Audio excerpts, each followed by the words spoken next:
Vejo enfim a luz brilhar, já passou o nevoeiro. Você cantar essa música do nada, vamos embora pro que interessa. Você já leu As Crônicas de Nárnia? Vamos lá, gente, por onde eu começo a falar dessa obra? Eu não vou falar de um livro separadamente, não vou falar dos livros separadamente, vou falar da obra como um todo, como ela chegou até mim, o que ela me causou, como eu enxergo a obra como um todo, tudo aquilo que ela causa no meu coração.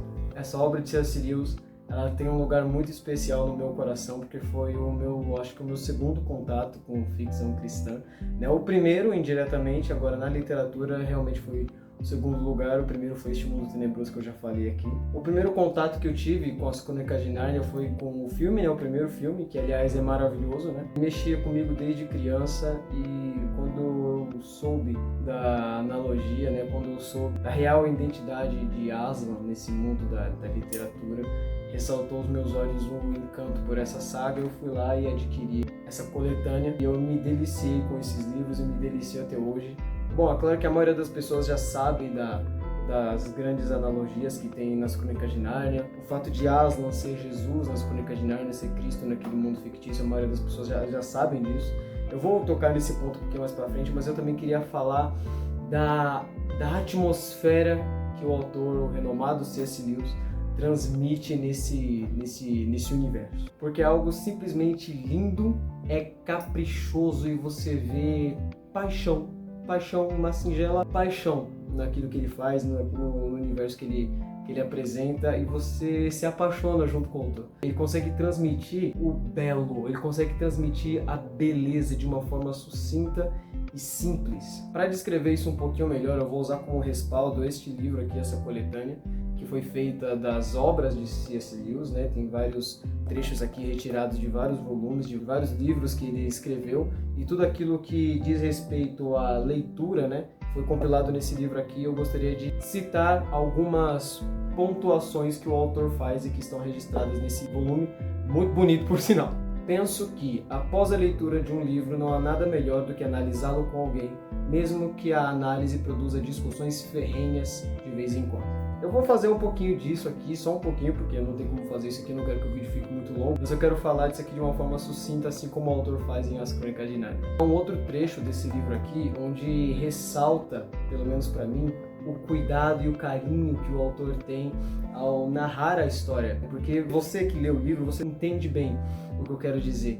Quando os personagens entram em Nárnia, a atmosfera muda. Dentro desse universo onde existe o país de Nárnia, existem outros países, mas só Nárnia tem gostinho de Nárnia. Só Nárnia tem aquela atmosfera narniana tão própria, é muito própria. Em O Cavalo e Seu Menino tem uma cena que é simplesmente fantástica. Se você é um leitor de Nárnia, pelo menos no terceiro livro, você já está tão familiarizado com aquela atmosfera, que tem um capítulo nesse livro aqui que ele termina com uma frase simples: e todas as aves do mundo cantavam. Você já sabe que você está em Nárnia. O livro não narra com todas as palavras que o personagem principal, o Shasta, nesse livro aqui, chegou em Nárnia, mas você sabe que ele chegou em Nárnia. E logo no capítulo seguinte, o autor narra cada detalhe: as árvores de Nárnia, o modo como o sol refletia nas águas, como o reflexo da luz batia nas árvores.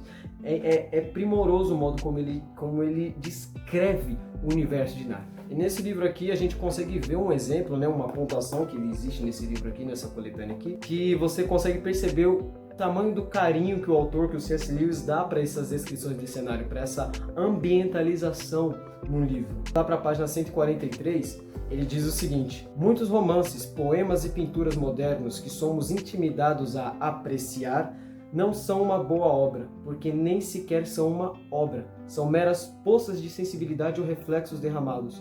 Quando um artista está, no sentido estrito, produzindo uma obra, ele naturalmente leva em conta o gosto, os interesses e a capacidade existentes de seu público.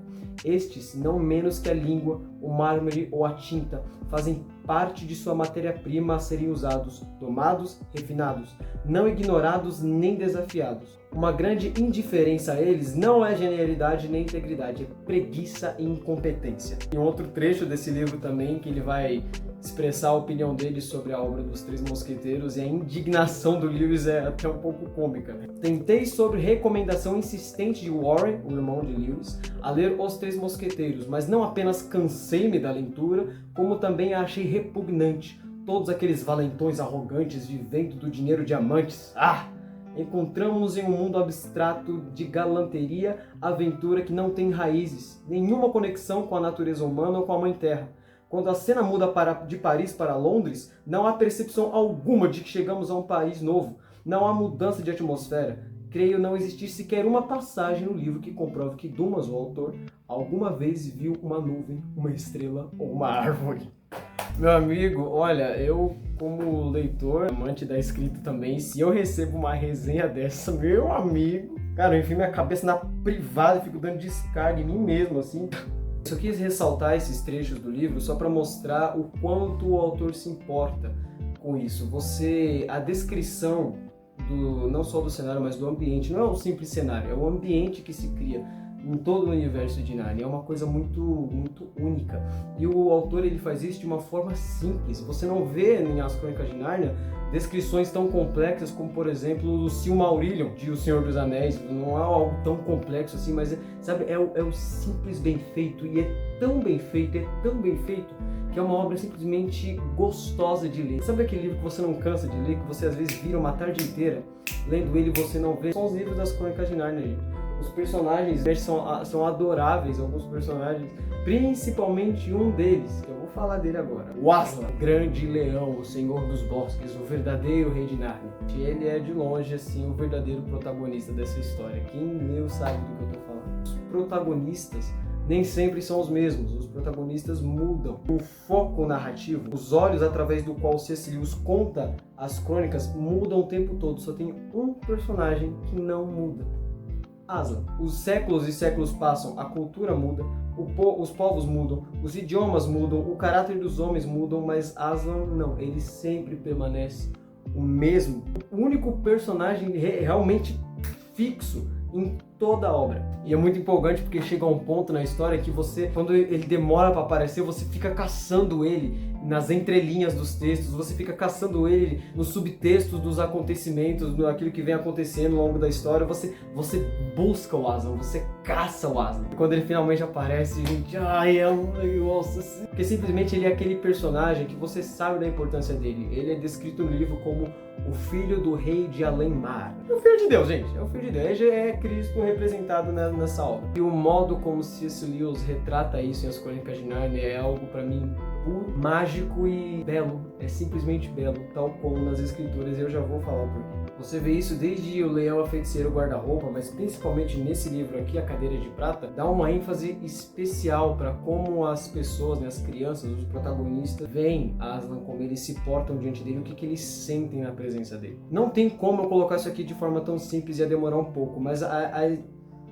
o sentimento que as pessoas têm perto do Aslan é como, a princípio, medo. As pessoas sentem medo porque ele é um leão enorme. O livro destaca que quanto maior é a pessoa que está diante dele, quanto mais alta em estatura mesmo é a pessoa que está diante dele, maior o leão vai ser para essa pessoa. Se você é uma pessoa baixinha, o leão vai ser alto para você, mas se você for também um cara enorme, o leão vai ser maior para você. De uma maneira ou de outra, você sempre vai se sentir pequeno, frágil, diminuído, e você vai se sentir um nada diante de Aslan. A impressão que se percebe nos personagens é medo. As crianças ficam paralisadas de medo diante da primeira aparição do Aslan. Só que ao mesmo tempo elas têm um sentimento de não querer sair dali, elas não querem ficar longe dele. É como se fosse um sentimento de amor profundo, mas ao mesmo tempo um temor, um medo que a pessoa sente que a qualquer momento ele vai escancarar a mandíbula e acabar com a raça daquela pessoa. E isso me lembra o coração de outras pessoas, de outros homens que foram mencionados em outro livro que não em As Crônicas de Nárnia. Bíblia. Você vê relatos na Bíblia, desde Gênesis até o Novo Testamento, você vê relatos de homens que estremecem diante da revelação de Deus. É um pavor que as pessoas não conseguem ficar em pé, elas não conseguem olhar para Deus, elas estremecem, elas esmorrecem diante de uma faceta de Deus. Ao mesmo tempo que você vê também na Bíblia pessoas descrevendo um amor tão profundo a Deus, e não é um amor só um sentimento de paixão, é como eles descrevem Deus como sendo um amigo próximo, um amigo íntimo, que não está isento ao que está acontecendo com eles, mas que está vigiando eles e que se importa com cada um deles. Tanto é que eles clamam a Deus como se fosse amigo deles mesmo. A Bíblia, a palavra de Deus, no livro de Isaías, capítulo 57, Deus fala através do profeta: habito num lugar alto e santo, mas habito também com um contrito e humilde de espírito, para dar novo ânimo ao espírito humilde e um novo alento ao coração do contrito. No Salmo 71, por exemplo, você lê o seguinte: em ti, Senhor, busquei refúgio. Nunca permitas que eu seja humilhado. Resgata-me e livra-me por tua justiça. Inclina o teu ouvido para mim e salva-me.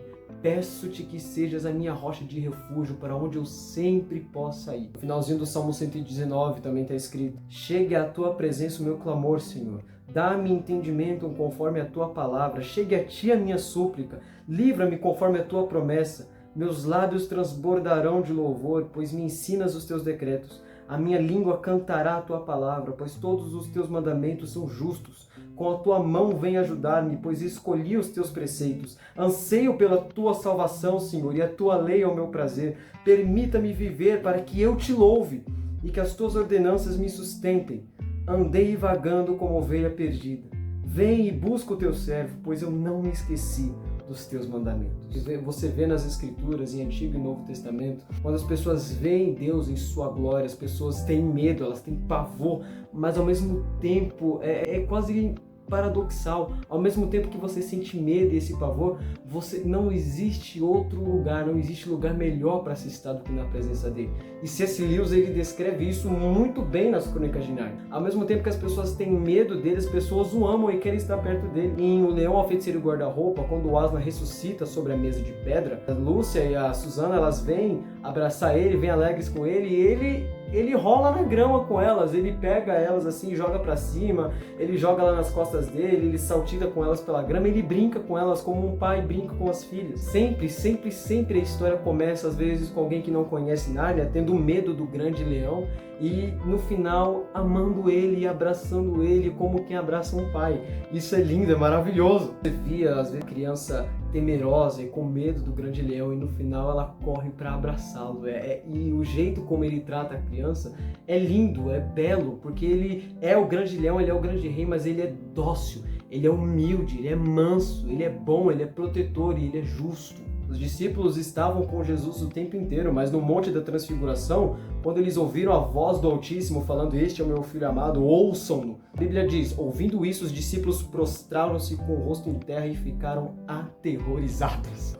Eu acho lindo o modo como Deus se apresenta pra gente, porque Ele sabe com o medo que causa na gente, mas ao mesmo tempo Ele tá toda hora, o tempo todo, tentando se apresentar pra gente como um amigo, tentando se apresentar pra gente como um pai de verdade, um pai que é amigo, um pai que disciplina o filho para o filho aprender o que é correto, um pai que corrige o filho para o filho não se perder no mundo, para o filho traçar um bom caminho, para o filho ser uma boa pessoa, para o filho viver bem, sabe? Um pai amigo, um pai amigo, um pai amigo. Isso é descrito, gente, em todas essas obras aqui. São 7 livros. Primeiro, que você não vê o tempo passar, porque os livros eles passam muito rápido. Segundo, isso tudo que eu acabei de falar é descrito em cada um dos livros de uma forma linda e única em cada um deles. É simplesmente maravilhoso, porque como os personagens são diferentes em cada livro, você vê pessoas diferentes sendo alcançadas em cada crônica. Você vê Aslan, o grande rei de Nárnia, que deu vida a tudo aquilo que respira naquele universo, se fazendo como um pai,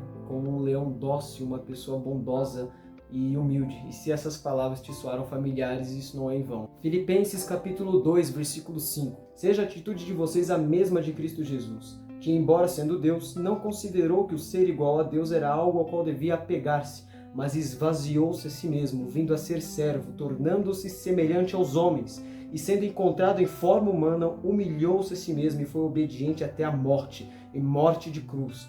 Por isso Deus o exaltou à mais alta posição e lhe deu um nome que está acima de todo nome, para que ao nome de Jesus se dobre todo o joelho, nos céus, na terra e debaixo da terra, e toda língua confesse que Jesus Cristo é o Senhor, para a glória de Deus Pai. Imagine um mundo como nas histórias fictícias que nós ouvíamos quando nós éramos crianças. Eu tenho 21 anos. O mundo dos contos de fadas, das fábulas que você ouvia na sua infância, um lugar onde as árvores cantam, onde os animais falam e comungam. Se o nosso mundo fosse esse, como Deus se apresentaria para esse mundo?